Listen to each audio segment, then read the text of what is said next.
Bonsoir, bonsoir Madik, ça va? Voilà, aujourd'hui on a écorché carrément notre conducteur, hein, sinon pour avoir du temps pour tous, il est important de revenir sur la genèse de tout ceci. Alors, vous avez quand même un parcours assez atypique, jeune en politique.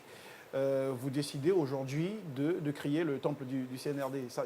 C'est quoi l'objectif et c'est quoi les attentes derrière cela? Où on vient derrière pour faire de la propagande Pourquoi avoir choisi Temple? pour laisser demeurer davantage de CNRD quand on est à 1 an de finir la transition? Merci pour l'invitation. D'abord, je précise très bien, le temple est dans la cellule de communication indépendante. D'accord. Donc nous, on a créé notre cellule de communication indépendante. Okay. Ça, c'est pour tout le monde, pour la Guinée. Et tout le monde a accès, que tu sois communicant, influenceur, peu importe. Dans la cellule, on a aménagé une place qu'on a surnommée Temple CNRD. D'accord. Qui est sur la photo. Donc, Temple CNRD est dans la cellule de communication indépendante. Ça me fait penser au village Prague, parce que sous les élections, les dernières élections qui ont vu le troisième, on va dire la troisième dose, il y avait aussi le village Prague où c'était une sorte d'espace comme ça où on venait justement défendre le pouvoir en place, on venait défendre les acquis du pouvoir pour militer pour un troisième mandat. Est-ce que vous êtes en train de militer pour que perdure le CNRD? Je pense qu'il y a une différence avec Village Prague. J'ai été, après mon emprisonnement, je suis allé voir mon cher frère qui est décédé, M. Sampil, paix à son âme. Paix à son âme, oui. C'est différent. Pourquoi c'est différent? Oui, aujourd'hui, moi je supporte la transition. D'accord. On veut une transition réussie. Ça a débuté où? Parce que je voulais d'abord me rassurer que le président, d'abord, vraiment, il est là pour tous les Guinéens. La première des choses, j'ai fait des démarches quand il a pris le pouvoir pour lui rencontrer. Parce que j'ai quand même cette chance de rencontrer les personnes que je vais rencontrer. D'accord. J'ai eu la chance d'échanger avec le président, je lui ai posé des questions, il m'a répondu très sincèrement. Et pendant très longtemps, on a échangé. J'ai vu la sincérité en lui, j'ai vu vraiment l'ambition, j'ai vu vraiment qu'il veut aider la Guinée. Donc je suis sûr et certain, j'ai vu la vérité en lui. Je me suis engagé de lui supporter pour la réussite de la transition. Et le projet, ça fait 2 ans, on travaille là-dessus. Ça fait 2 ans parce que ça demande beaucoup d'argent, ça demandait une bonne place stratégique et tout. Donc ça vit jour la semaine passée. Alors, grâce à lui, non? Voilà. Pas du tout, pas du tout. Okay. On s'est associés, moi et ma consoeur Tigui, qui est influenceuse aussi, avec Corboya, on dit, selon nos petits moyens, on essaie de faire quelque chose parce que c'est très important. Une cellule de communication indépendante doit être indépendante. D'où vient une petite différence avec Village Prague. D'accord. Alors, je rappelle qu'Ibrahima Corboya Baldé, il est secrétaire général porte-parole de la cellule de communication indépendante. Oui. Vous-même, vous êtes entrepreneur, influenceur. Je ne vois pas de fonction au niveau de... Je suis le président. Président, d'accord. Oui, oui. Alors, avant de vous passer la parole, les gars, la question que je me pose aujourd'hui, vous dites que vous avez accès au chef. Vous pouvez parler à l'oreille du président comme certaines personnes. C'est un avantage et un privilège qui n'est pas donné à tout le monde, encore moins à Billy près de vous. Hein, oui. Ce n'est pas des flèches. Oui. Alors, la question que je me pose aujourd'hui, vous avez fait une vidéo qui a été virale sur TikTok, où vous avez dit au président que c'est difficile, qu'il n'y a pas d'argent dans la cité, que le Guinéen boit du noir, que le panier de la ménagère est devenu caustique. Aujourd'hui, trouver 1 million, c'est la croix et la bannière. Mais à côté de cela, vous avez aussi dit que, Monsieur le Président, on vous a pris en otage, on nous empêche de vous parler, on intercepte nos messages. Si vous avez le privilège de rencontrer le Président, pourquoi aujourd'hui il y a un obstacle? Qu'est-ce qui se passe? Merci. C'est très complexe la présidence. Mais il faut être là-bas pour comprendre. Il y a le Président, mais il y a toujours 3 cercles qui entourent le Président. Si je viens vous voir avec un message, il y a un premier cercle qui reçoit le message. Si ça ne fait pas leurs affaires, je m'excuse, le message ne se rend pas au 2e cercle. Or que le 3e cercle relève du 2e. Deuxième relève du premier. C'est le premier qui relève du président. C'est un mécanisme de fonctionnement qui existe partout. Mais il faut être dedans pour comprendre. Donc, un message qui ne fait pas leur affaire, ça ne se rend pas chez le président. Donc, on a trouvé d'autres façons de lancer le message pour que le président capte vraiment le message au bon moment. D'accord. Et moi, j'ai une question. J'aimerais bien savoir. Une seule pour toute l'émission ou... Bon, non, j'ai une question. D'accord, ok. D'abord. Je veux réellement savoir, c'est quoi la vraie motivation et quels sont les objectifs visés derrière ce temple. Voilà. Parce que sachant que la transition, c'est un régime illégal. Ouais. C'est un régime illégal. Ce n'est vraiment pas un régime passager. que ce peuple a besoin maintenant. Ouais. Et d'ailleurs, on en a marre. Donc, c'est quoi, vous, la motivation derrière? Quels sont vos objectifs? Ok, d'abord, je vois que le peuple guinéen, même, ce n'est pas ce qu'il veut, parce que c'est le même peuple qui a fait appel à l'armée de prendre leurs responsabilités. Je faisais partie. Une partie du peuple, peut-être? Voilà, pas tout le peuple. Bon, c'est toujours la majorité qui compte. D'accord. Moi, je considérais que c'était la majorité. Alors, Parce que, sur la base de quel calcul? bon, la calcul, parce que calcul même de Conakry, à Conakry, ça peut- oui, auto d'électorat. D'accord. J'étais là en 2020. Ok. J'étais avec M. Selouda Diallo. J'ai quand même vu une bonne partie des Guinéens qui ont demandé à l'armée de prendre leurs responsabilités. D'accord. Nous devons apprendre à assumer vraiment nos erreurs. On a fait appel à l'armée a pris ses responsabilités. Et ce n'est pas le même Guinéen qui vont dire qu'ils en ont marre de l'armée. Le Guinéen en a marre de tout. Et c'est le même Guinéen qui réclame tous les anciens présidents. Dès maintenant, d'autres ont commencé à réclamer M. Alpha Condé, après juste 2 ans de son départ.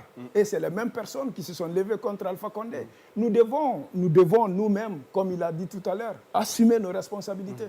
Et pour bâtir une Guinée de tous, tout un chacun doit fournir de l'effort. Tout un chacun. Peu importe votre provenance. D'accord. C'est Le très regard important. que tu portes aujourd'hui sur la situation dans le pays, hein, on parle de gabegie financière, on parle de ministre limogé, on parle de président de transition pris en otage, on parle de ci et de ça, d'insécurité. Dernièrement, c'était l'évasion. Tu as fait la maison centrale, tu connais un peu les rouages de cet endroit. Quel regard portes-tu aujourd'hui sur la situation qui prévaut en ce moment dans le pays? Moi, j'ai l'espoir. J'ai l'espoir parce que dans tout ça, le plus important, le président est de bonne foi. D'accord. Ça, c'est très important. C'est la tête de tout. Si la tête est pourrie, les restes pourrissent. D'accord. Mais j'ai l'espoir parce que le président est de bonne foi. Mais au-delà du président, oui, il y a des mauvaises personnes autour du président, dont nous, on a pu identifier certaines personnes qui sont là-bas, mais ils ne sont pas dans l'esprit du président. Ils font des choses que le président n'est pas au courant. Nous, on les reconnaît. Et chacun doit prendre ses responsabilités. Juste un exemple, un maire ne peut pas faire des bêtises ou bien un ministre, et on dit que c'est le président. Chacun doit prendre ses responsabilités. D'accord. Et le temple est fait aussi, non seulement dire la vérité au peuple. Ça sera pour dénoncer? Le temple sera là pour dénoncer? Pourquoi pas? C'est ça la différence entre le temple et le dénoncer le village. président Attendez, ou son j'arrive. Et le village Prague, parce que nous, oui. Juste un exemple. Hier, quelqu'un est parti au temple. Un Guinéen, un certain M. Kalo. Donc, présentement, ça fait quelques années, il se bat pour ces terres. Qu'est-ce qu'ils font? Ils ont pris ces terres pour donner aux Chinois. Il est parti avec des preuves, exposer son problème. Présentement, on travaille là-dessus. Dans une semaine, on va sortir avec les vérités. On doit retourner la terre à qui de droit. Alors, au début, Donc, ça, déjà, à son c'est un arrivée, le rôle colonel, il a important. été clair, pas de propagande, pas de mouvement de soutien. Est-ce que vous n'aurez pas pu trouver le temple de la vérité, le temple de la reconstruction? Il y a beaucoup de superlatifs. Pourquoi le temple CNRD? Est-ce qu'on n'est pas en train de rentrer dans un mouvement de soutien qui ne dit pas son nom? Si. Ok, j'arrive. Peut-être dans la salle, un jour, on va avoir des moyens, on va mettre une place, un nom de Joma TV. D'accord. Ça va être à la place. Juste un exemple. Joma TV, il y a une autre salle là-bas, avec, c'est quoi le nom de l'émission? Open TV, Open TV. Non, pas ici. l'émission Il y a une autre émission. On refait le de monde. Joma. On refait le monde ou... On refait le monde. D'accord. Tout ça, c'est Joma TV. Mais c'est comme ça. C'est comme ça. C'est pas grave si on dit temple CNRD parce que on assume qu'on supporte la transition à 100%. Et on croit au président Mamadi Doumbouya. On l'assume. Et ça, c'est, oui, une place qu'on a conçue vraiment au nom du soutien qu'on apporte à la transition pour ne pas aussi que ça affecte la cellule de communication indépendante. Alors, Il est moi, au courant moi, que je vous me- avez créé ce temple pour lui? Peut-être il va voir sur les réseaux ou bien à la télé.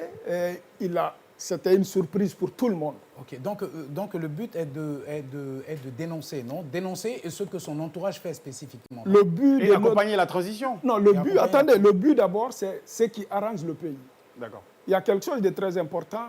Oui, on a des cellules de communication de la présidence. Oui, il transmet ce qui se passe à la présidence, ce qu'ils font le président. Mais est-ce que la même cellule transmet les besoins du peuple au président? C'est ça la question. Alors, dernièrement, les blogueurs sont montés au créneau. Ils ne font que monter au créneau. Beaucoup de blogueurs qui sont à l'étranger, qui sont peut-être aux États-Unis, en France. Je vais parler d'Amaro, je vais parler de quoi, Ils sont nombreux de actuellement, Macenta.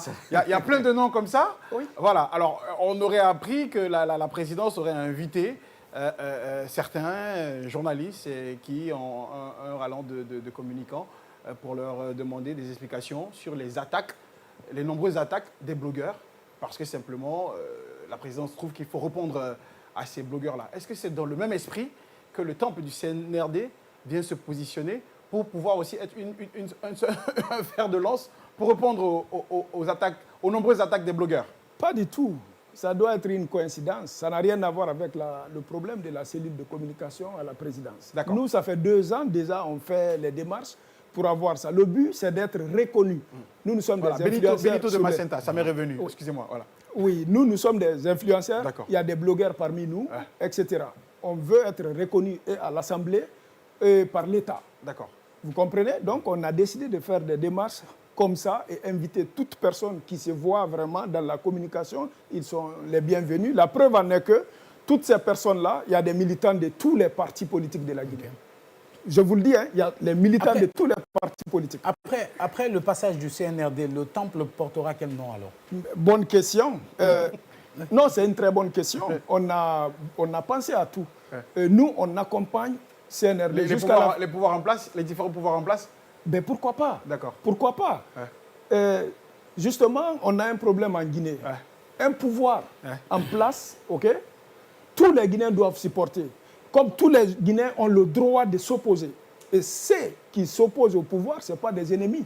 C'est leur conviction, c'est leur perception.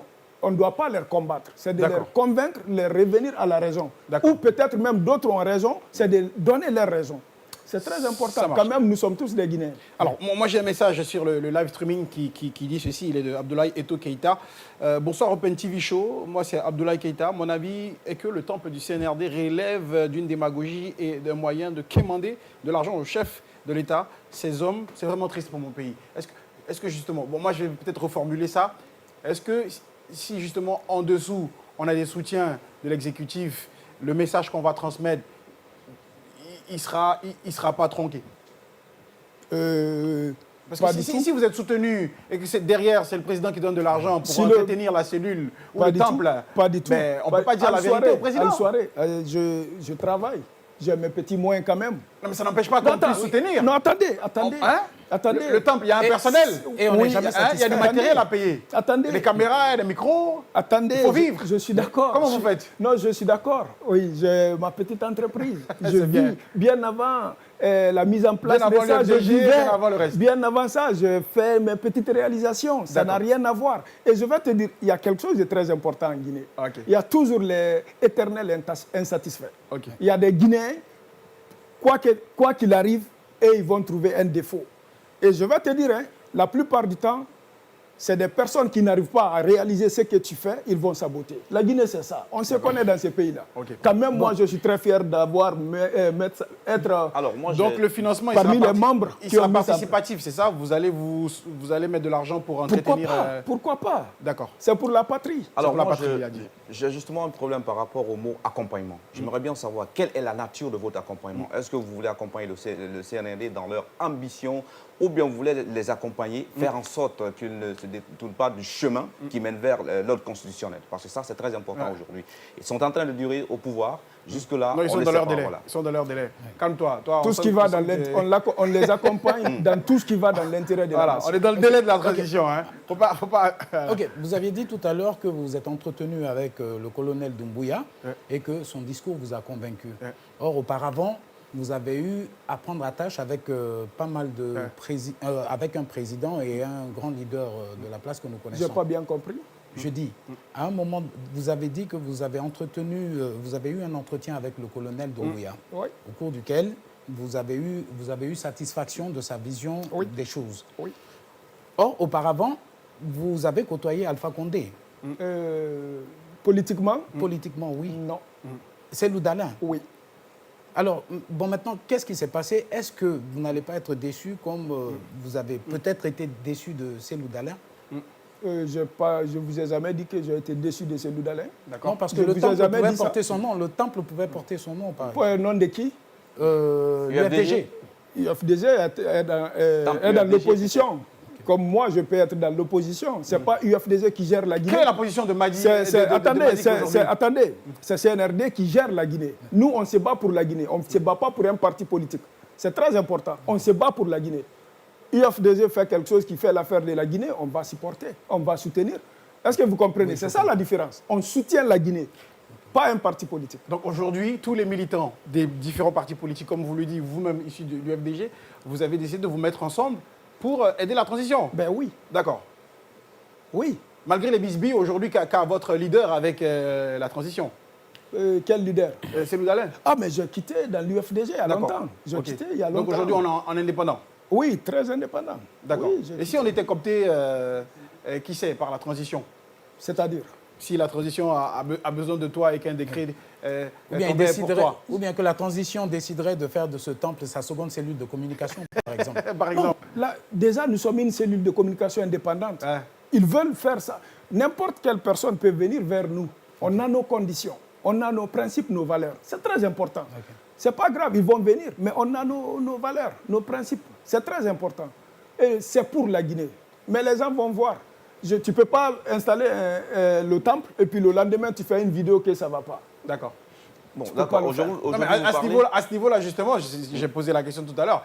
Si tu fais une vidéo pour dire au président que ça ne va pas, ça veut dire que tu n'as plus accès au président. Non, pas du tout. L'accès est bloqué? Pas du tout, même pas. Même vous êtes blacklisté à la présidence? Même pas. Je vais vous expliquer. Alors. Moi, mais ce n'est pas une seule fois que j'ai rencontré le président. D'accord. Quand il a besoin de quelqu'un... Et quand tu le rencontres, qu'est-ce que tu lui dis à Mamadi Doumbouya? Toujours la même chose. Okay. Ce que je pense de la Guinée. Et c'est quelqu'un qui m'a pris comme son frère. Vous comprenez? Même s'il a besoin de moi aujourd'hui, je sais, il sait comment me joindre. Il va m'appeler, puis je vais aller. C'est sûr. On ne peut pas fermer la porte de la présidence à quelqu'un si le président, président tient à la personne. Oui. Ça, c'est sûr. D'accord, ça marche. Bon. Comment vous faites réellement pour entrer en contact avec ce peuple, pour vraiment avoir... Est-ce que vous connaissez les vrais problèmes du peuple? Comment vous faites? Merci, mon cher. Les semaines à venir, nous allons descendre sur le terrain, communiquer avec le peuple, transmettre le message du peuple sans filtre. On ne va pas aller sur le terrain, faire des montages après. On est en live directement, le peuple va s'exprimer. Je pense que c'est une façon d'aider le peuple. Ça, c'est la porte est grande, est ouverte, la porte du temple. Le peuple, je vous ai donné un exemple. Quelqu'un s'est plaint hier et on est en train de trouver une solution. C'est d'aider le peuple. On est très ouvert, très sincèrement. D'accord.